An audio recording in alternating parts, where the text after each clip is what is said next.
এখানে করোনা ছিল, আল্লাহ আল্লাহ রসুলের মহব্বত এখানে ছিল।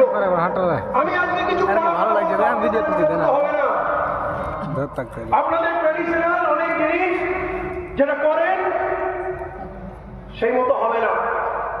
আপনারা একটু আগে ব্যাপক বিকট সুরে নারে তাকবীর আল্লাহু আকবার দিলেন, মঞ্চ থেকে আওয়াজ দেওয়া হলো আরো জোরে আরো জোরে আরো জোরে। এটা আমরা করে আসছি স্বাধীনতার আগে এবং স্বাধীনতার পরে, তাই তো? কেন আল্লাহু আকবার এই শব্দটার ওজন কোন আইডিয়া আছে? আইডিয়া নেই। আপনাকে 1 লক্ষ মানুষ ঘিরে নিয়েছে, আপনি একা আছেন, নারে